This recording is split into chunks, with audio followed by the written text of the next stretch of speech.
back from the lake last night, probably more tired than I left, but it feels real good. As you can see, I have a horseshoe stuck up my ass. I don't know how we got home, but now I can fix this in my leisure. That was the end of my misfortune. We had a lot of fun. We were out in Whiteshell Provincial Park. We found a cottage, lakeside cottage, beautiful place. Out in the water for 2 or 3 days, fishing, water skiing, swimming. It's beautiful hot weather, 35 degrees. Water is warm. You can't ask for any better than that. I had a boat full of kids and we headed out about 2 miles away from camp, and the engine gave out on me. It's like, ah! So I dropped the kids off on an island and I did a little bit of troubleshooting to see what is the problem. The engine just, you know, started to lag. It's like, oh no. It wasn't a blown cylinder, because otherwise the engine would have. So I went through, checked the spark obviously, checked the compression, no compression number 2.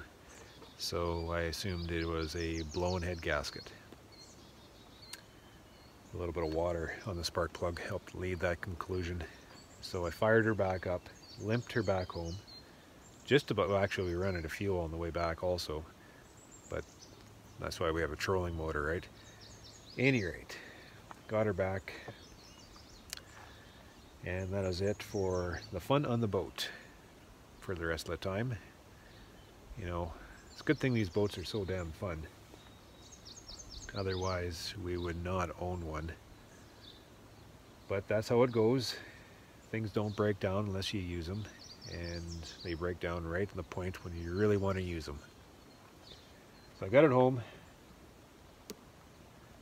took it apart, and sure enough, blown head gasket. Easy fix. So we'll get this fixed up so we'll be able to use this boat for another day. Ooh, I love this boat. We had so much fun. It's not new, but it sure is fun. But now the fun aside, it's back to work. Carrie's been working non-stop.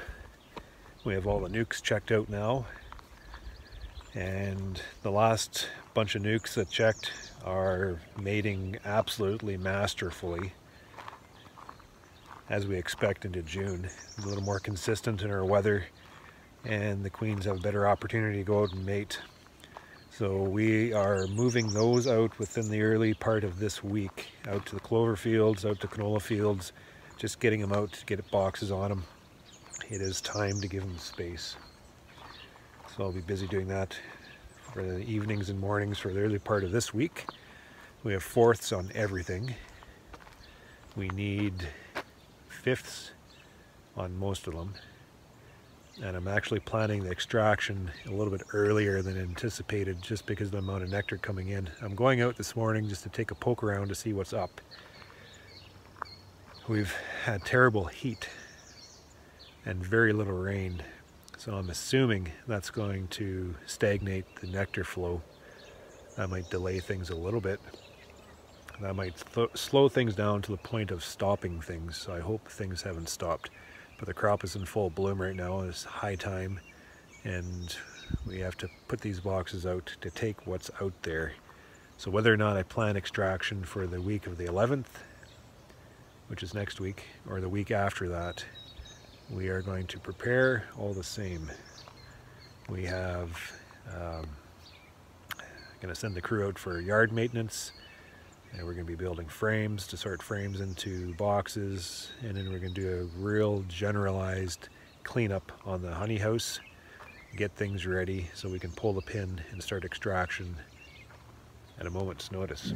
Started my next round assessing the conditions of the colonies, assessing the flow coming into the hives, and where about everything is staged.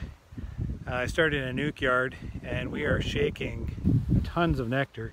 So we boxed them up, And I'm just going to one of the production yards that are going to be on the front end of the extraction, and these girls are full. Mike, could you take this top off?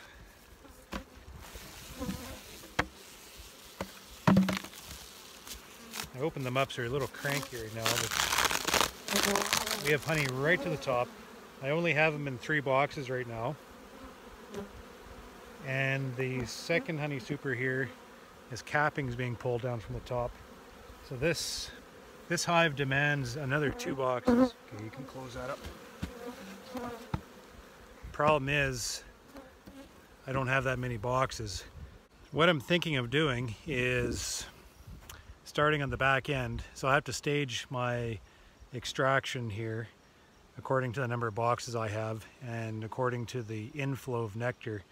So what I'm going to do is tomorrow we're going to load the truck up, start on the back end, box up nukes. Anything is going to take like 2 or 3, probably 3 weeks from now till we get to them. Throw a couple boxes onto those guys just to hold them at bay, and then work our way to the front and run out of the boxes as we get to the front end here. And then pull the pin and simply flip these boxes out and start extraction.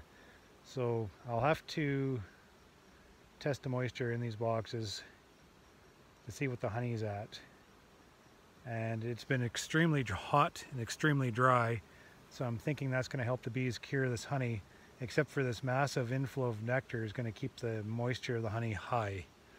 So I'm not sure exactly where it's going to be, but if we are close to cured, we're going to start flipping these boxes over and giving these girls some space. It's the only way we're going to be able to keep ahead of them. And hopefully they don't swarm, because I'm holding them tight. Let's crack another one here. This one here. Like, we have bees right to the top. The good thing is they're extremely busy, so busy is good from keeping the bees from the trees. But if we congest them just a little bit, they're just gonna off and out they go. Let's do another random one here. This one's a nuke, I think. Yeah. Let's see what our nukes are doing for us. Right to the top. I mean, heavy honey flow. You'd wonder, because we haven't had a rain. Thank goodness for that 3 3/4 inch rain we got early June. But since then it's been 30s, 35s, right up to now. Hot and dry, windy. It's where's these plants getting their nectar from? Who knows? Let's do another one. This one. This is a nuke. It's a 5-frame nuke. My foamy on this one. Not as full, but look at that. Right to the top.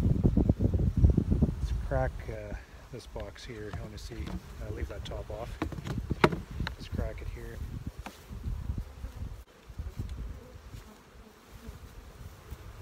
Just kind of tip it, yeah. Yeah, they have honey right to the top of the second box here. Just starting to pull the cappings down. Oh my goodness. Okay, you can close her up. So that's screaming for 2 boxes. Need another 1,000 boxes in my inventory at my disposal. So it looks like we are game. I'm just going to, you know, I don't know what I'm going to do. As soon as we're started at the far end, as soon as we get to the first round of pull, when we start running out of boxes, because we have to keep enough to be able to flip over, then we'll just simply flip them underneath these and start pulling and extracting honey. So it's going to be an early pull.